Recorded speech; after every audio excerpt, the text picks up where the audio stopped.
السلام علیکم ملګرو، څنګه حال دی؟ خیر دی؟ ټیک ټاک ښه ملګرو. په پاکستان کې دوه طبقې دي.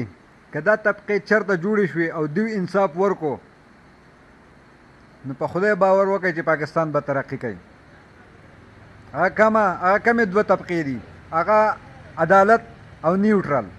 دا دوه طبقې که دوی چېرې انصاف راویستل د دوی خوښ وو او دوی انصاف راغواړي نو بیا به پاکستان الو جوړ شي.